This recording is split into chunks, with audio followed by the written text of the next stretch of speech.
tu regardes tout le temps ton portefeuille et t'es tellement excité de voir que ton portefeuille continue à grimper, donc tu dis encore un peu, encore un peu, encore un peu, sauf que le encore un peu, bah, à l'époque j'étais à 90% bourse, 10% crypto, là c'est l'inverse.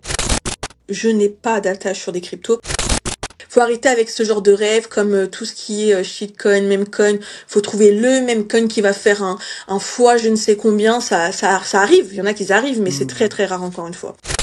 Et je pense que vaut mieux vendre beaucoup plus tôt que vendre trop tard.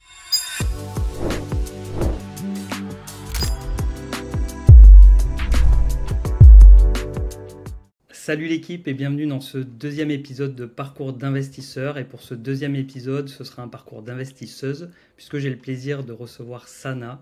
Sana que j'ai découvert grâce à sa chaîne YouTube il y a un peu plus d'1 an maintenant. Du coup, bienvenue Sana dans cet épisode. Merci pour l'invitation sur ta chaîne.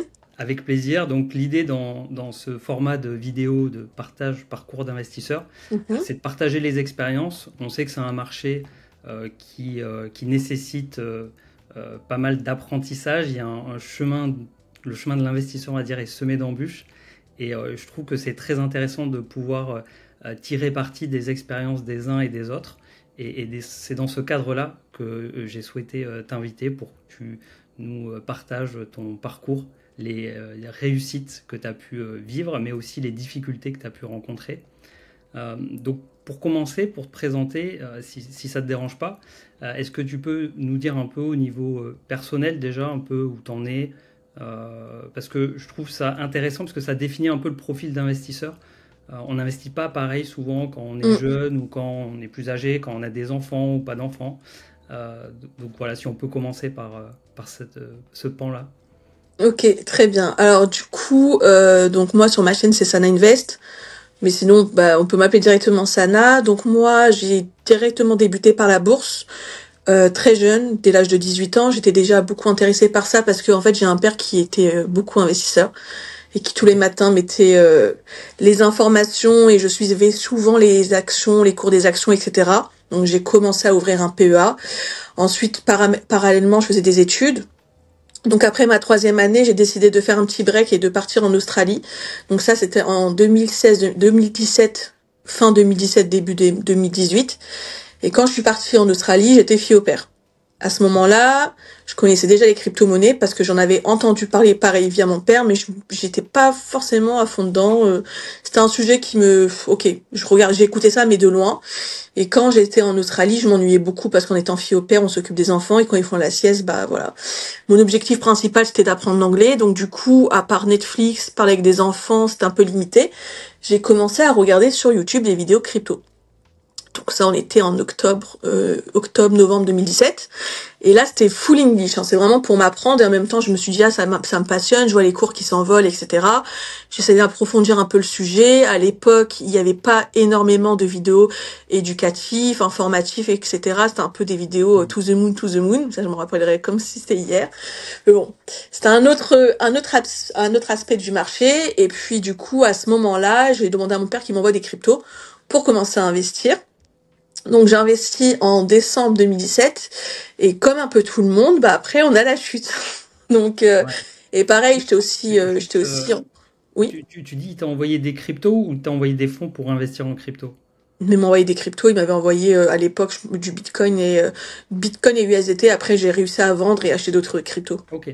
D'accord. Donc ton père était déjà... Ah oui, lui, il était à fond déjà dedans. Donc lui, il s'y connaissait. C'était moi qui voulais pas forcément être dessus. J'étais beaucoup plus bourse, les actions. J'étais alternante chez Safran à l'époque. Le cours, il valait entre 50 et 60 euros. J'étais là à me dire, est-ce que c'est le moment d'acheter de l'action Safran plutôt que est-ce que je dois acheter du Bitcoin? Ouais. Bon, résultat des courses, il fallait mieux investir dans Bitcoin que Safran. Enfin bref.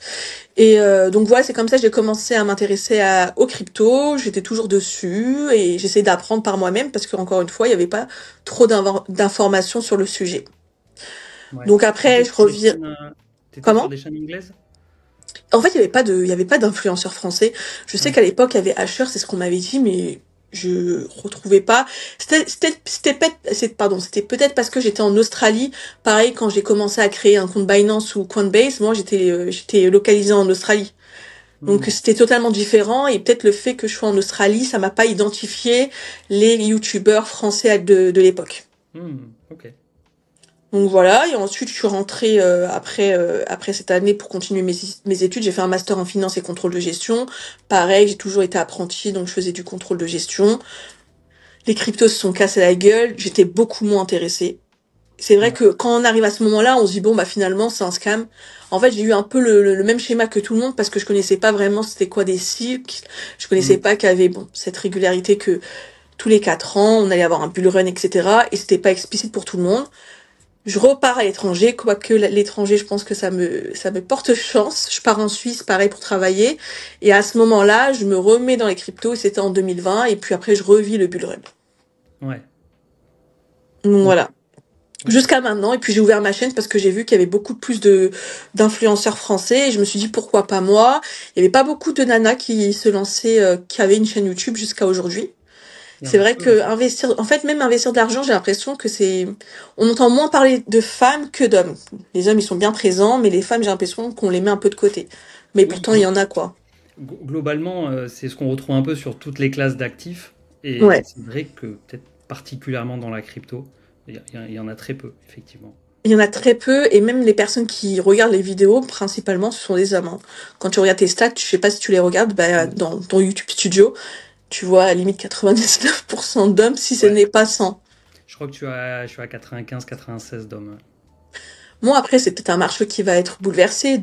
Là, je vois de plus en plus de femmes rentrer dans l'écosystème, ce qui est bien. Pas forcément via des chaînes YouTube ou autres, mais via une entreprise crypto, via un autre canal, via d'autres choses. Donc ça, c'est pas mal quand même. Ouais. Et toi aussi, du coup, au niveau des proportions YouTube, c'est aussi très très grosse majorité d'hommes. Ah oui, bien sûr que oui. Là, la dernière vidéo, c'était principalement que des hommes. Hmm, ok. Et donc tu parlais de bourse. Tu investis Ouais. toujours en bourse au niveau de Beaucoup ton moins. allocation d'actifs? Ah, Et, beaucoup moins. À l'époque, j'étais à 90% bourse, 10% crypto. Là, c'est l'inverse. Non, ouais, ouais, c'est ok. très risqué. Là, je suis vraiment plus dans le côté spéculatif, très risqué. Après aussi, il y a le bull run, donc ça joue. Je Ouais, rentrerai du coup après le bull run, mais j'ai fait beaucoup, disons, pendant la période Covid.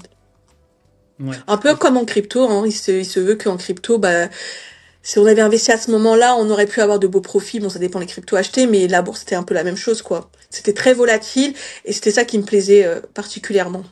Ouais, ok. Et t'investis sur d'autres classes d'actifs, genre IMO, Alors, Forex? IMO, je me lance, enfin, j'ai acheté ma maison principale, ma maison de résidence, et du coup, j'aimerais vraiment me lancer dans l'IMO, mais après, par manque de temps, je suis pas trop dans cette classe d'actifs pour l'instant. Mhm. Ok, ça marche. Et au niveau activité professionnelle, Bah, tu moi, je fais... travaille encore. Donc, comme je l'ai dit, j'étais contrôleur de gestion. J'étais consultante en finance, donc j'étais dans des entreprises. À plusieurs reprises, on a voulu me recruter en interne. Et là, j'ai cédé, donc je suis chez Alten. Je sais pas si tu connais. C'est un groupe d'ingénierie qui est coté en bourse, au CAC 40 aussi, qui travaille avec toutes les sociétés du SBF 120 pratiquement. Ok, L'idée, c'est qu'on vend, entre guillemets, on vend des ressources à d'autres entreprises pour du conseil ou autre. ouais, Et donc ok, là, actuellement, mon poste, donc là, on est dans un service de transformation qui est divisé par des streams. On a le côté ressources humaines, comptable, compta, etc. Et l'idée, c'est de restructurer l'entreprise. Enfin, des services de l'entreprise. Donc, on fait du projet, on fait de la digitalisation, mais on fait pas du Web3. hmm, ok, ça marche. Et toujours sur ton profil d'investisseur, au niveau de ton aversion au risque, si aujourd'hui tu es plutôt 90% sur des cryptos, Mhm. j'imagine que tu as une aversion au risque qui est quand même assez importante. Oui, ouais, quand même. Ou tu considères que les cryptos, c'est pas si risqué ou aussi risqué que ce qu'on peut entendre? Ça dépend des cryptos qu'on choisit, encore une fois. Si on choisit du Bitcoin ou l'Ethereum, quoique Ethereum, les gens, ouais, ils sont beaucoup déçus parce qu'Ethereum n'a pas fait grand-chose, mais il faut rappeler qu'on a quand même frôlé je crois que c'était 900 $ ou 1000, je m'en souviens plus, au bear market, et là, on a tapé pratiquement les 4000, donc c'est pratiquement un x4. Ouais, Donc, c'est passé en dessous des 1000. Hmm. ouais, c'est ça. J'ai pas eu cette mèche, je l'ai eu un peu plus au-dessus, après des 1000, mais c'était un x4, le Bitcoin, il a vraiment super formé, et je sais qu'il y a beaucoup de personnes qui le disent pas, mais qui qui ont eu un peu le seum de pas être focus seulement sur les cryptos, seulement sur le Bitcoin, parce que c'est vrai qu'il y a beaucoup d'altcoins qui se sont fait casser la gueule. Jusqu'à encore aujourd'hui, quand il y a Bitcoin qui perd 2-3%, on l'a vu là récemment, bah, les altcoins, je vois des -15, des -20. Après, ça dépend lesquels. Si on avait investi sur Solana, bien sûr qu'on est en positif, etc. Mais ça reste risqué. Pour moi, les cryptos, ça reste quand même un actif très risqué. Même si on est averti, même si on a beaucoup d'expérience, ça reste très risqué. Ouais, je partage ça. Et effectivement, il y a une distinction importante à faire entre les différentes cryptos. Et Mm. je dirais même Bitcoin, c'est vraiment à part du reste. Et encore, le Bitcoin est vu encore une fois comme une classe d'actifs très très risquée pour certains investisseurs.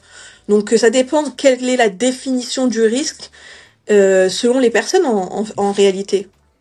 Ouais, tout à fait, tout à fait. Moi, le risque, je le vois par rapport au cycle et au fait que même si ça représente une réserve de valeur, l'or digital, etc., il n'empêche qu'aujourd'hui, il est quand même toujours régi par des cycles.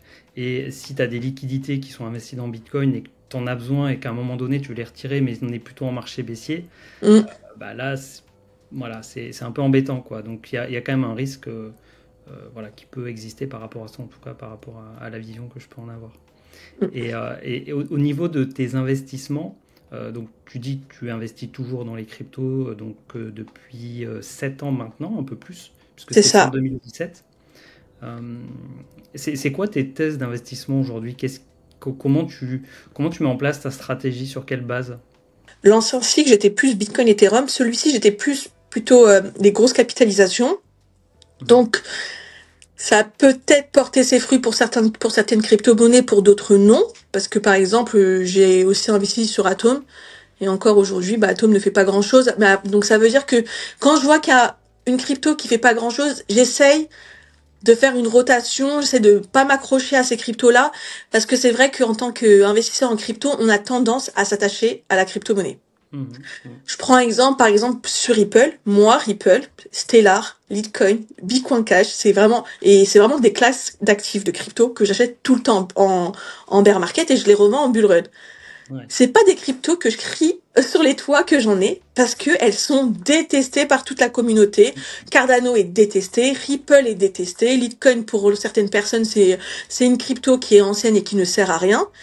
Pour rappel, à un moment donné, elle était quand même deuxième en termes de capitalisation. Bon, ça remonte à très longtemps, hein. Mais aujourd'hui, elles sont pas aimées. Pourtant, elles m'offrent toujours du profit. Ouais. Mais je m'attache pas à elle. Par exemple, là, dernièrement, les dernières hausses, là, j'ai tout vendu. Et avec cet argent-là, ces profits-là, j'essaie de réallouer sur des cryptos qui sont, disons, toutes nouvelles. Notamment, c'est PIF Network, Sui aussi, qui a fait de très belles performances, pour exemple, mais j'arrive pas à m'attacher à une crypto comme auparavant. En 2017, j'étais vraiment trop attachée à la crypto. Il y a une seule crypto que j'arrive pas à me détacher, c'est crypto.com, la crypto CRO, la crypto native de Mhm. crypto.com. Je n'arrive pas à me détacher parce que je me dis qu'elle a du potentiel, mais pourtant, elle ne veut pas monter. Donc comme quoi, des fois, des convictions ne servent à rien, mais faut pas faire cette erreur quand on voit que la crypto, pendant des années, elle bouge pas, elle a pas grand intérêt ou quoi, faut passer à autre chose. Ouais. Ok. Donc c'est vrai que là ces derniers temps, donc j'ai vendu quand même à un très bon prix mes bitcoins. Je compte rentrer dedans, mais là c'est plutôt pour du court terme parce que je sens que le bear market, enfin, va bientôt arriver. On va pas être sur un bull run non plus infini. Ethereum, j'attends aussi son mini bull run pour pouvoir liquider mes positions. Sinon, je suis principalement grosse capitalisation, moyenne, et les plus risqués viendront plus tard. Donc, si je comprends bien, je vais reformuler, tu vas me dire si j'ai bien compris. Vas-y, y a pas de Pendant le, souci. pendant le marché baissier, tu vas investir dans des projets peut-être plus anciens euh, Oui. et que tu vas revendre une fois qu'ils t'auront permis de prendre des bénéfices et tu vas réallouer les bénéfices dans des projets qui ont plus de hype ou qui ont Ouais, c'est plus de ça. momentum en fait sur le bull run. Ouais, c'est exactement ça. On peut pas savoir qu'une crypto va avoir une belle performance parce que il y en a tellement aujourd'hui qui sortent à tout va. Hmm. Donc pourquoi pas celle-ci, pourquoi pas l'autre, pourquoi celle-ci va monter, pourquoi pas l'autre. Après c'est des communautés, il y a plein de critères qui rentrent en jeu. Mais aujourd'hui, mettre un gros montant sur une nouvelle crypto, personnellement, je ferais pas ça. Hmm. Même si c'est un pari très risqué qui peut être aussi très profitable, mais Pour réussir à trouver la crypto-pépite, comme certaines appellent la crypto-pépite, le nom vraiment favori de certaines personnes, c'est vraiment compliqué. Et je dirais même que c'est rare de trouver cette crypto-pépite. Ouais, c'est clair. Les crypto-pépites, c'est un peu un mythe, c'est un peu C'est le un rêve fantôme pour d'un certains. brillant, en fait. Non, mais Ouais, c'est c'est ça, c'est ça. un rêve pour certains. J'ai trouvé la crypto-pépite, je vais acheter tant pour avoir tant. Non, ça c'est vraiment quelque chose faut arrêter avec ce genre de rêve, comme tout ce qui est shitcoin, memecoin. Faut trouver le memecoin qui va faire un fois je ne sais combien. Ça arrive. Il y en a qui arrivent, mais c'est très Mhm. très rare encore une fois. Là, maintenant, il faut trouver l'agent IA qui va Voilà, j'ai arrêté. t'exploser. Là, pour le coup, je me dis, bon, l'argent, ça sera pour une autre fois. Là, c'est bon. Je sais que je la retrouverai pas, la crypto-pépite, l'argent IA qui fera un temps, donc non. Ouais. Et donc, tu parlais des cycles avec des moments de marché haussier, marché baissier, des Oui. cycles qui sont différents. Quel est ton avis, toi, justement, sur la répétitivité des cycles? Est-ce que tu Euh, penses que cette répétition de 4 ans va non. se... Non, Non? non, non, je pense pas du tout à un moment donné, en fait, ça va s'estomper. Parce que, après, c'est vraiment mon avis, et je l'espère pas, sinon on va s'ennuyer un peu en crypto. Je pense qu'après, et en fait, on a la régulation qui arrive à grands pas, et la pression vendeuse va être beaucoup moindre. Donc, du coup, on aura moins cette grosse chute. Je parle vraiment pour Bitcoin et Ethereum sur le coup. Après, Mm. les autres altcoins, ça sera une autre histoire. On aura moins cette grosse chute pour après repartir de plus belle. Ouais. Je pense pas. Et puis même ceux qui disent que c'est grâce à Trump ou la régulation qui arrive à grands pas qu'on a un nouveau cycle, ça aussi j'y crois pas du tout parce qu'en fait à l'époque on n'avait pas besoin de Trump ou autre pour qu'il y ait un bull run quoi. Donc j'ai du mal à me Ça, je suis dire que dans d'accord. 4 ans on aura un autre cycle aussi conséquent que les précédents. Ça veut dire qu'on aura une hausse, on aurait aussi un regain d'intérêt, etc. Mais pour ça, il faut qu'il y ait encore des nouveaux investisseurs et à un moment donné, bah, ça va se limiter. Je pense plutôt qu'on aura des petits momentum Ouais. où il y a, comme les agents IA, par exemple, là, c'est un peu à la mode, comme les mêmes coins, à un moment, on était aussi sur une hype, comme l'intelligence artificielle, etc., que sur un gros bull run sur l'ensemble de toutes les crypto-monnaies. Et donc là, à ce moment-là, il faudra aussi réadapter sa stratégie pour pouvoir suivre le mouvement, quoi. Ouais, ouais. Ok, ouais, c'est intéressant. C'est intéressant parce que c'est vrai que jusqu'à présent, en tout cas, il y a cette cyclicité de 4 ans Hum, qui se hum, hum. répète. Effectivement, chaque cycle a ses particularités, mais on revit au travers du graphique de la psychologie des marchés ces phases de hausse avec l'euphorie Hum, hum, hum. et la cupidité extrême qui arrive vraiment à des niveaux stratosphériques, donc qu'on n'a pas, en tout cas jusqu'à présent, moi en tout cas, je l'ai pas encore ressenti sur ce cycle. Non, moi non plus, je l'ai pas encore ressenti. Et ensuite, voilà, une chute vraiment très violente où ben, tout le monde panique, tout le monde vend, et c'est là où on entend que c'est un peu de l'arnaque, c'était qu'une bulle, ce qui n'est pas totalement faux, hein. C'est vrai qu'il y a quand même une bulle spéculative sur cette classe d'actifs. Euh, C'est pour ça qu'il faut vraiment différencier les altcoins et le Bitcoin. hmm, Parce qu'en soi, pour le Bitcoin, peu importe à quel moment tu as investi, on est tous pratiquement en positif. On n'est plus en price discovery, mais pratiquement on est tous en hmm, positif. ouais, bien sûr. Ce qui est totalement différent pour les altcoins. Ouais, Surtout que les altcoins, on nous promet, enfin quand tu lis la roadmap, le white paper, tout ce que tu veux, on nous promet des choses qui aujourd'hui ne sont pas exécutées. ouais, c'est Donc, complètement. et ensuite, t'as des hypes qui disparaissent. Je prends un exemple tout bête, Matic par exemple. À l'ancien bull run, c'était la crypto-monnaie. C'était Hmm, la crypto-monnaie révolutionnaire, tout le monde en parlait. Avoir du Matic dans son portefeuille, c'était limite, je suis une star parce que j'ai du Matic, j'exagère, mais c'était un peu le cas. Et aujourd'hui, bah, tout le monde fuit Matic. ouais, ouais. Donc vraiment, c'est des tendances. En fait, il faut suivre les tendances sans être encore accroché à une crypto-monnaie. Faut plus sécuriser ses profits qu'on a fait x3, x3, x4, même si c'est dur. Personnellement, je le dis, mais c'est vrai que c'est dur de prendre des profits. Même Hmm, encore aujourd'hui, j'ai du mal à en prendre.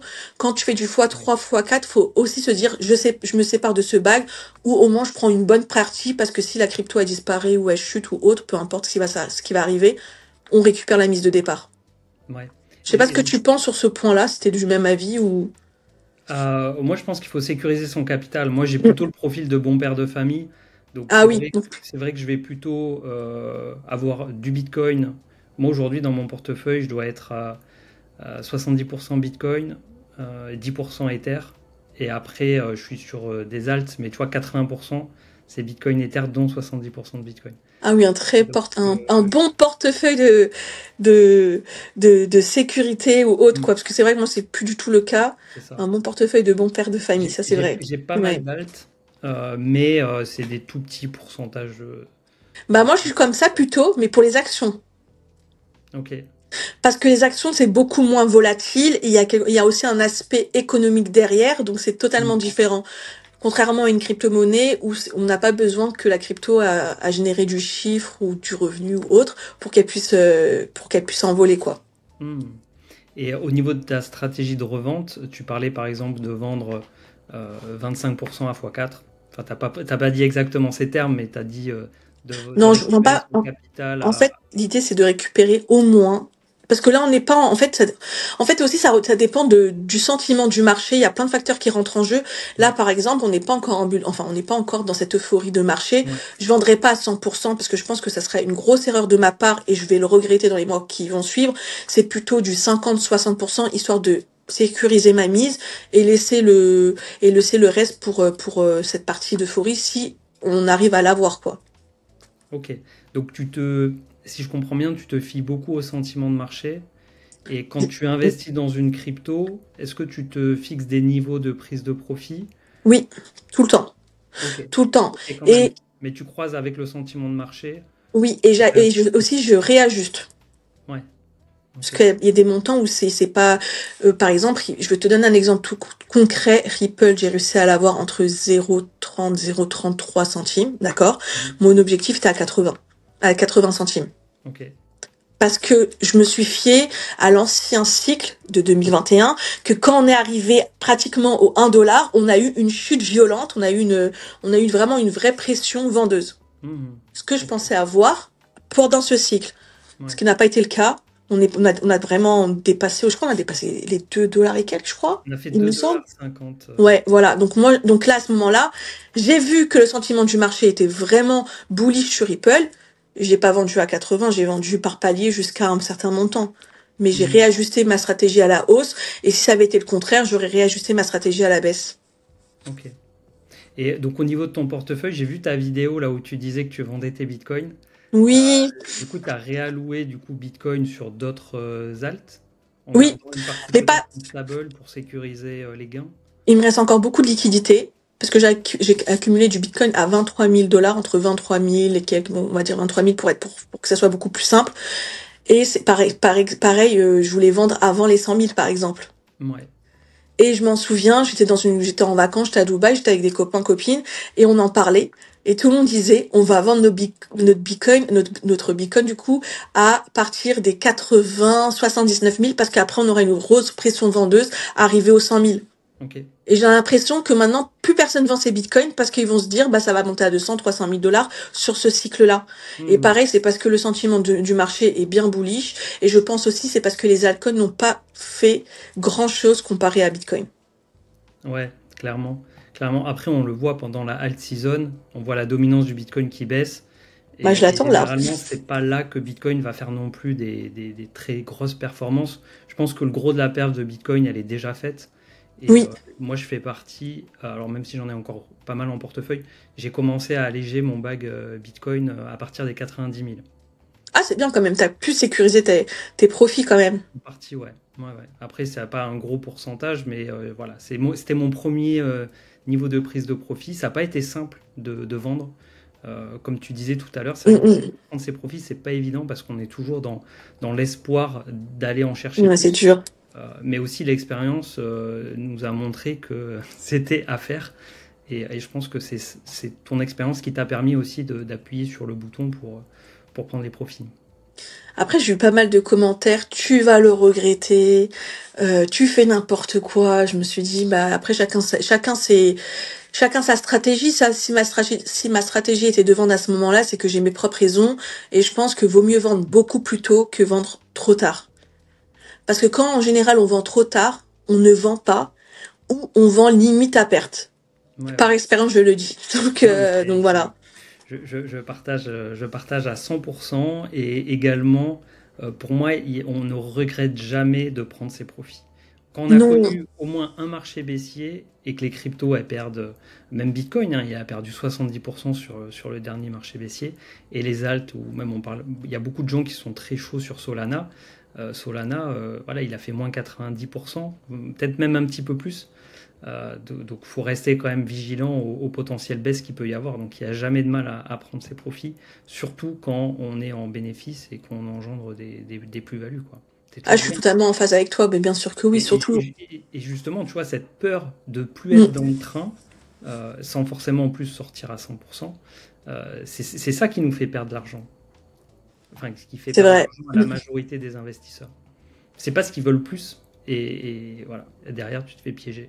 Je pense que c'est ce qui va se passer encore sur ce cycle-là. Ça va être un éternel recommencement. On va avoir des gens qui vont rentrer super tard, Ouais, en espérant que ça va continuer à monter, monter, monter, et des personnes plus smart, plus intelligentes vont commencer à sortir avant la fin, quoi. ouais. C'est quoi le moment, le souvenir que tu as le plus fort émotionnellement? Qu'il Alors soit c'est beau ou débile, non. hein. C'est vraiment débile. Ok. Alors encore une fois, j'étais seule en Australie. En plus, j'étais dans un fin fond de l'Australie, mais laisse tomber. J'étais même pas à Sydney ou Brisbane, Melbourne, dans les grandes villes comme ça. Donc j'étais toute seule, isolée.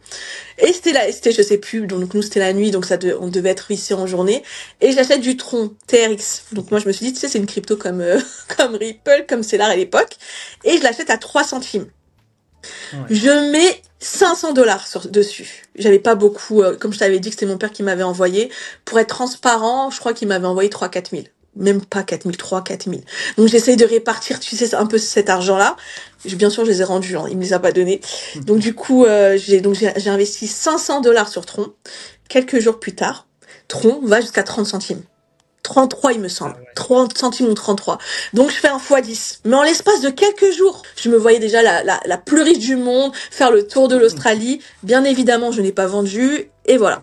La fin, elle a été très rapide. Mais non, mais c'était trop. En fait, je me rappelle de ce moment parce que j'ai été émue ces derniers temps. Parce que Tron est reparti à 30 Mhm. centimes. Ouais. Donc ça m'a fait rappeler mes premiers moments quand j'avais acheté des cryptos, etc. Donc ça, je pense que c'était mon moment phare où aussi j'ai découvert la crypto, quoi. Et Ouais. je me rendais pas compte que c'était quelque chose qui allait changer le monde et changer beaucoup de personnes. Comme je te disais aussi à l'époque, je regardais des vidéos full English parce qu'il y avait pas de personnes qui faisaient des vidéos en français, pratiquement pas. Et peut-être Mhm. l'algorithme YouTube Australia me permettait pas de voir les créateurs français. Et pareil, Ouais. c'était un jeune homme ou je sais pas, un père de famille. Il avait acheté la crypto XVG, donc le Verge. Il est Mhm. devenu multimillionnaire. Il l'avait acheté à ses tout Ah débuts. ouais. Et je me revois la vidéo et j'aimerais trop retrouver cette vidéo. J'espère un jour que je la retrouverai cette vidéo et je le voyais, il était tout content. Ça y est, je vais changer ma vie, patati patata. Bon ben, j'ai pas de suite de cette personne. J'aimerais trop en avoir. Et voilà. Ouais. Donc ça, c'est vraiment mes premiers pas en crypto où je cherchais la crypto pépite pour arriver à être cette personne-là qui devient multimillionnaire avec quelques euros, quoi. Ouais. Ouais, ouais. Ben, c'est sûr que c'est des montées comme ça qui sont assez impressionnantes et fortes en émotion, quoi. Et à ce moment-là, du coup, tu n'avais pas de stratégie de revente, Mais quoi. pas C'était du j'investis tout. dessus À ce moment, sans savoir. mais je pensais que ça Ouais. allait faire comme Bitcoin, qu'on allait atteindre les 20 000 dollars que j'achète. Ouais. Je pensais que Ripple, il allait atteindre les 100, 200 dollars. J'en avais pas du tout. Et tu sais, sur CoinMarketCap, tu vois la charte. Et du coup, je voyais Hmm. Litecoin qui était à 4 dollars et qui était monté à je ne sais combien, 200, 300. Et je me disais, bah, Ripple, ça va faire la même chose, tu vois. Cardano, Hmm. ça va faire la même chose. Bah, en fait, voilà, non, j'avais pas du tout de stratégie. Non. J'ai acheté et après, je les ai pas revendus. Et puis, j'ai pu les revendre enfin, pour le prochain bull run, là, qui a suivi. Mais entre-temps, je me suis quand même, disons, j'ai pris connaissance de ce que c'était les crypto-monnaies. J'ai appris beaucoup de choses pendant cette période. Hmm. Tu t'es formé comment? Toute seule. Toute seule. À l'époque, il y avait pas grand-chose. Je regardais beaucoup sur Internet quand même. Et par moi-même Ouais. surtout. Par moi-même. Ouais. Je connaissais... En fait, quand ça commençait vraiment à se démocratiser, moi, je suivais beaucoup au début Julien Roman. Mhm. Et je trouvais que ses vidéos, quand j'ai commencé à le suivre, étaient très, très sympa à écouter. Il expliquait d'une manière vraiment où tout le monde pouvait comprendre. Et c'est vrai que grâce à lui, j'ai appris pas mal de choses à mes débuts. Et principalement sur des sites, des blogs, etc. Ok. Tu regardes toujours YouTube Ouais, moi j'aime bien regarder quand même de temps à autre. Moi, j'aime bien quand même Ouais. regarder de temps à autre ce que font mes petits collègues. J'aime bien, et en Tu regardes plus... qui, principalement? Comment? Qui c'est qui te plaît? Qui c'est qui te parle le plus aujourd'hui? Alors, mon youtubeur préféré crypto, c'est Iril. Je sais Ouais. pas si tu le connais, mais Iril, Ouais, j'ai bien sûr. commencé à le suivre, pareil, hein, il était à 12 13 000. En fait, ce que j'aimais pas au départ, c'était enfin, c'était juste du focus sur chaque projet. Mhm. Donc c'était ouais, c'était trop contraignant, c'était trop compliqué. Des fois, t'étais là, tu disais, je comprends rien, Iril, je comprends rien. Mhm. Mais là, je trouve que son contenu, il s'est beaucoup diversifié. J'aime beaucoup ce qu'il fait, même la façon dont il fait ses vidéos, il est posé, etc. Je trouve que c'est un bon acteur dans cet écosystème. Je regarde beaucoup moins Julien Roman qu'à l'époque, Ouais. parce que j'ai appris beaucoup de choses et je trouve que je suis pas tout à fait en phase avec ce qu'il fait aussi sur les formations notamment. Je vais pas revenir dessus, mais aussi ce qu'il propose en termes de contenu, alors qu'à l'époque je trouvais que c'était du contenu beaucoup plus qualitatif. Et des fois j'aime bien regarder les lives de Asher parce que je le trouve super sympa ce type. Voilà. Ouais. Ouais. Ok, bah, je partage les trois, je suis tout à fait d'accord avec toi. Et t'en as pas un autre à sortir? Faut sortir un autre nom là. Ah, bah, moi, il y a son compère Paul. Ah Paul, oui. Et bah Paul le j'aime. Québécois. Mm. Alors lui, je le suivais, enfin, je pense que c'est dans les premiers que j'ai suivis. D'accord. Et T'as toujours j'ai toujours trouvé accroché? très très bon. Ouais, ouais, ouais. Sa vision macro du marché, ouais, je trouve il a une vision qui est quand même assez juste, hein. Mhm. Dans ses prédictions, il est plutôt bon. Alors Paul, alors j'ai du mal avec ses vidéos pour un petit point. Je trouve que c'est pas organisé. Et Ouais. des fois, je perds le fil. C'est juste ça. Je juge pas du tout la qualité de ces vidéos parce que je sais que c'est des bonnes vidéos. Mais c'est vraiment le fait que ça soit un peu brouillon. Et bah, des fois, je me dis, c'est D'accord. pas structuré et ça me perd. Mais dans ce cas, mais sinon, oui, Paul, c'est vrai que c'est un très bon acteur aussi dans cet écosystème. Ouais, ouais, je pense que c'est parmi ceux que je préfère écouter. Ouais. En plus, il y a un moment, j'ai reçu comme commentaire, oh, j'étais trop contente. Ah, vraiment, j'étais trop contente. Il y avait une personne qui m'avait découvert, bah, via ma dernière vidéo, et il m'avait dit, l'algorithme, enfin, m'a fait tomber sur ta vidéo, et je regarde tes vidéos, et tu es aussi bon que Paul, Iri, Lasher, Mm. et j'étais là, j'étais trop contente, j'ai dit yes! Non, vraiment, c'était vraiment limite, une grande satisfaction pour moi. Non, mais c'est Ouais. vrai que, Mais moi, je sais plus quelle vidéo m'a fait te connaître. Enfin, ouais, l'algorithme m'a recommandé une de tes vidéos. Et du coup, bah oui, enfin, je sais pas, la miniature, le sujet m'intéressait, donc j'ai regardé. Et c'est vrai que j'ai accroché direct. Franchement, je trouve que tes vidéos, elles sont bien organisées, tu vois, pour le coup. Tu parles de la forme. Et c'est vrai que toi, voilà, c'est bien carré, bien organisé. après, ce qui Euh, fait, en fait, c'est pourquoi je suis comme ça, c'est à cause du travail. Je travaille dans un programme de ouais. transformation. Si j'arrive pas à faire des modes opératoires bien structurés, ça fonctionne pas dans l'entreprise. Et je t'assure, c'est grâce à ça, hein. Sinon, de base, je suis pas une personne organisée. Pas du tout. Genre, je peux te parler comme ça à droite à gauche, mais c'est grâce à ça que j'arrive à structurer mes vidéos. Donc pour ceux qui nous regardent et qui veulent découvrir, c'est Sana Invest. Mm. Je mettrai le lien de la chaîne en description de la vidéo. C'est quoi pour toi l'élément le plus important à suivre dans l'investissement? La, Alors tu as donné en partie une réponse par rapport au sentiment de marché. et la macro aussi. Ouais. Pour moi, c'est vraiment l'élément qu'il faut suivre, la macro. C'est très difficile de rester toujours connecté, par contre. Tu vois, quand t'es un peu en vacances, tu te déconnectes, mais il se passe beaucoup de choses. La macro, pour moi, c'est l'élément à ne pas négliger. Si demain, on nous apprend qu'il y a un autre confinement, vaut mieux vendre ses positions de suite. Tu vois, Hmm. c'est l'exemple phare que tout le monde utilise, mais par exemple, moi, j'étais aussi sur FTX. J'ai réussi à sortir quelques fonds, mais pas la totalité, parce que j'y croyais pas à la Ouais. chute, en fait. Et Ouais. pareil, dû à cette chute, bah on a vu aussi une baisse importante des crypto-monnaies.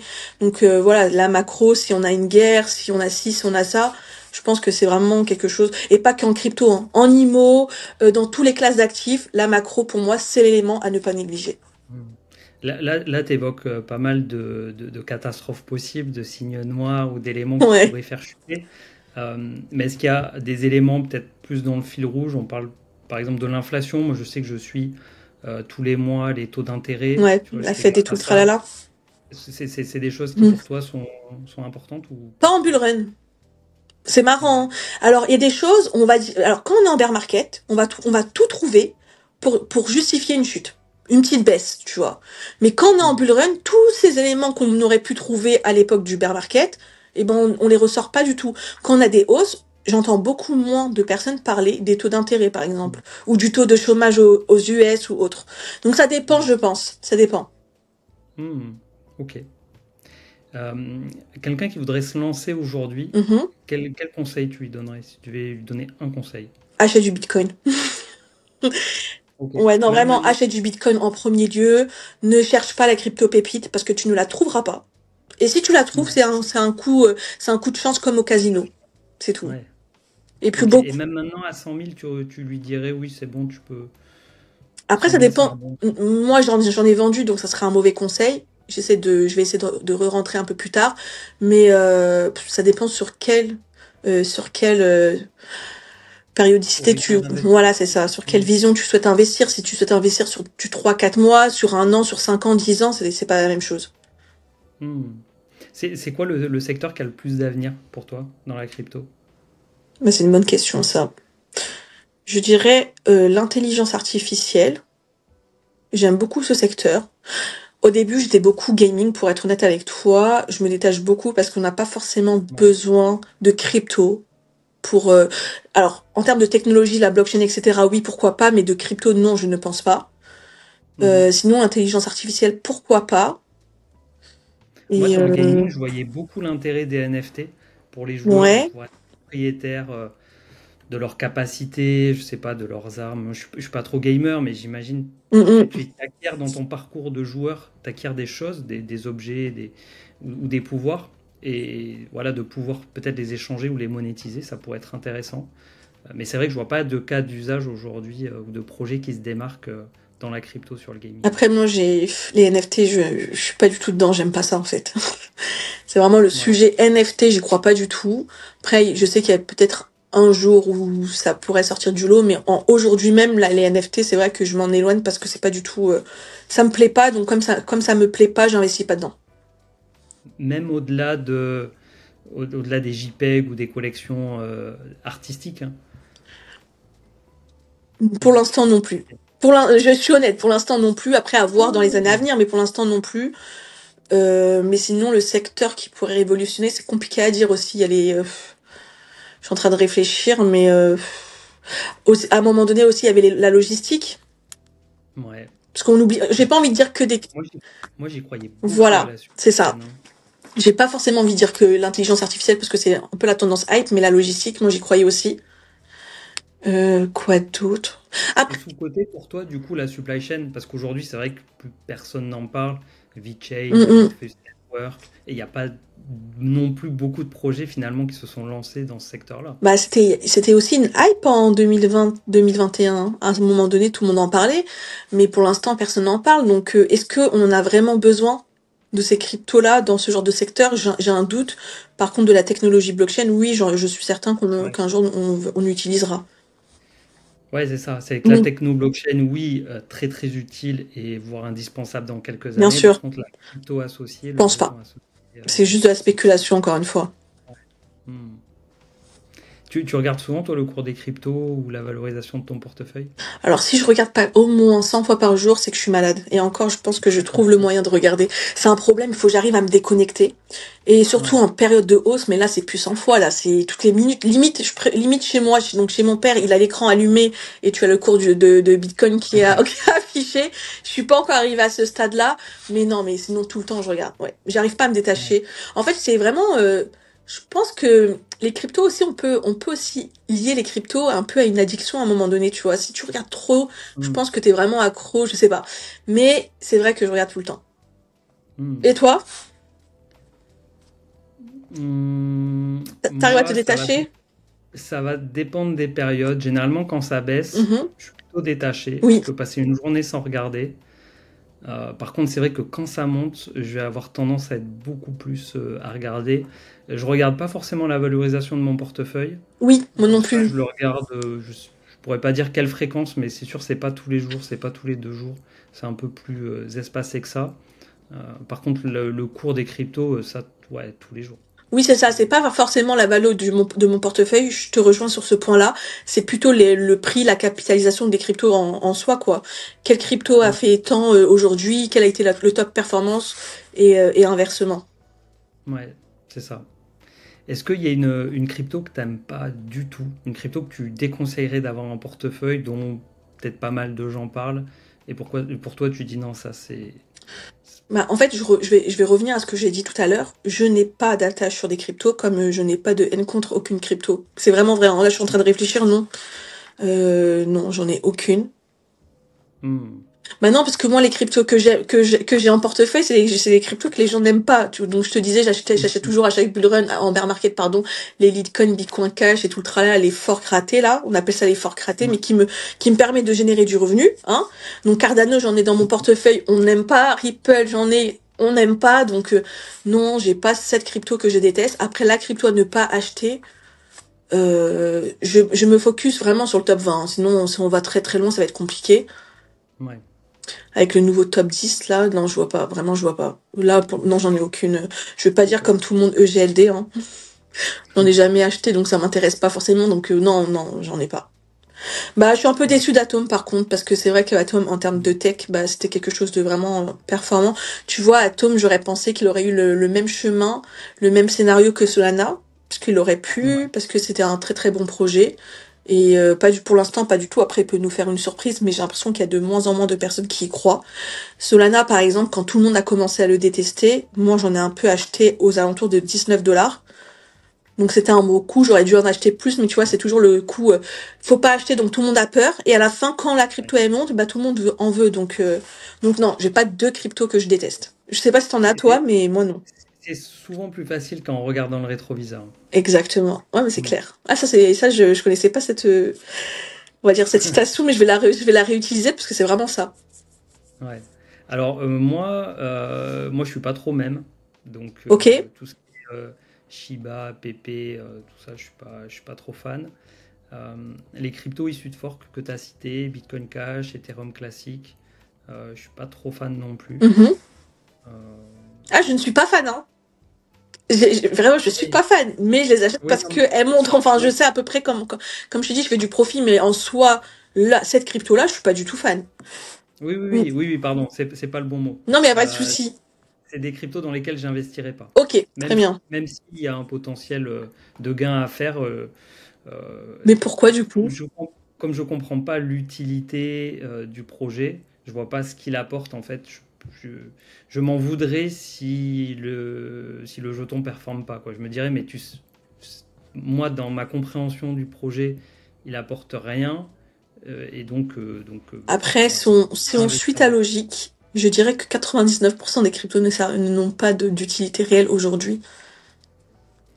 Et Euh, tu vois, et ouais. encore une fois, c'est encore des promesses Il y a qu'on une nous vend. promesse, il y a quelque chose Oui, qui. voilà, c'est une promesse plutôt. Donc on croit à une promesse, mais tu crois à une promesse, mais tu veux vraiment pas investir dans ce qui ne sert vraiment à rien. Il y a plus rien de, enfin, comme on les appelle les cryptos mortes, quoi. Ouais. Ok, Est-ce qu'il y a une crypto que tu garderais sur 10 ans? Bitcoin. C'est cool, hein, c'est des phrases, c'est des choses qu'on n'aime peut-être pas entendre, mais Bitcoin. Il y a que Bitcoin que je pourrais garder sur 10 ans. Aucune crypto je pourrais garder sur 10 ans. Hormis Bitcoin. Ouais, bah, je te rejoins. Et en même temps, c'est la réponse un peu de tout le monde, C'est quoi. ça, ouais, c'est ça, ouais, c'est vrai. Et que les gens soient, enfin, ouais, surtout même de gens plutôt, je dirais, qui sont expérimentés en fait, qui sont là déjà depuis plusieurs années. C'est la même crypto qui revient. On parlait de cycle et de bull run. Tu as un peu répondu, mais je voudrais revenir dessus. Par rapport au cycle actuel, pour toi, on en est où?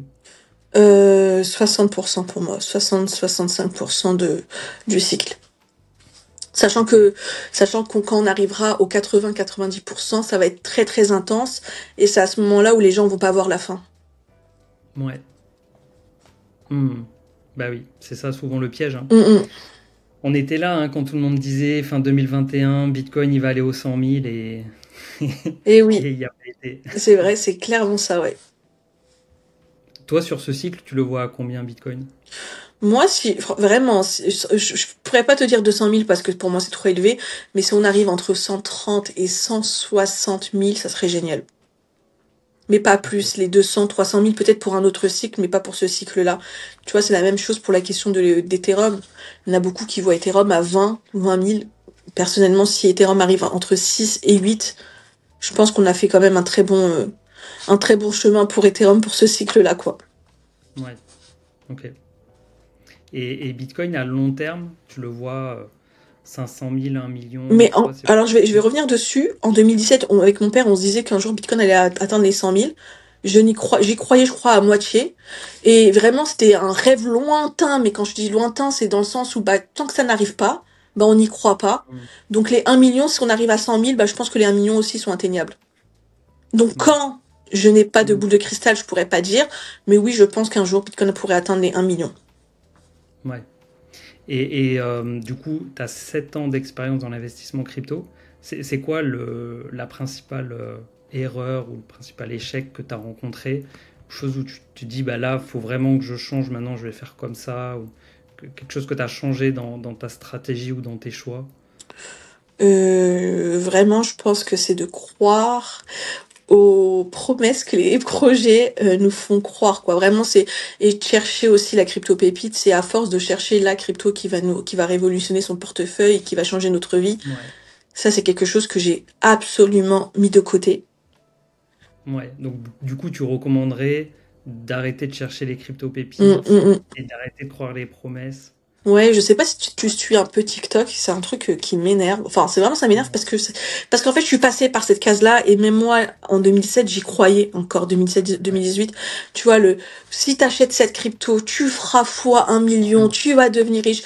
Et en fait, c'est une illusion que tu n'arriveras jamais à te débarrasser si tu ne comprends pas forcément comment ça fonctionne un cycle. Donc chercher la crypto pépite, j'ai totalement arrêté. Je me base Ouais. vraiment sur des choses, sur d'autres choses, sur d'autres critères. Il y a cet aspect-là et surtout prendre des profits. Je ne prenais pas de profit à l'époque, j'avais du mal à Mm. prendre des profits. Et quand t'avais, comme je te disais, quand t'as une hausse, tu regardes tout le temps ton portefeuille et t'es tellement excité de voir que ton portefeuille continue à grimper, donc tu dis encore un peu, encore un peu, encore un peu. Sauf que le encore un peu, bah t'arriveras jamais à vendre et après à la fin tu dis mince, j'aurais dû vendre à ce montant-là et là, t'as ton portefeuille qui s'écroule, quoi. Ouais, Donc, ouais. c'est deux Puis quand points. c'est trop tard, quoi. Crypto Quand c'est pépite, trop ouais. tard et que tu te dis j'attends que ça remonte, au final, t'attends 4 ans Ah, et c'est puis ça horrible, remonte. ça. Franchement, c'est horrible. Donc, crypto pépite et surtout, prendre des profits. Donc, ça, c'est vraiment les deux erreurs que j'ai faites auparavant. Ouais, bah super. Je pense que c'est vraiment de très, très, très bons conseils pour ceux qui débutent, de pas se laisser entraîner et avoir, notamment sur les nouveaux réseaux comme TikTok. Euh, Surtout, faites attention à TikTok. Parce que, tu vois, sur YouTube, j'ai l'impression que c'est beaucoup plus mainstream, c'est beaucoup plus posé. Peut-être c'est le format qui fait que. Et j'ai l'impression sur YouTube, c'est beaucoup plus sérieux. Je dis pas que ceux qui se lancent sur TikTok, c'est tous des scammers, etc.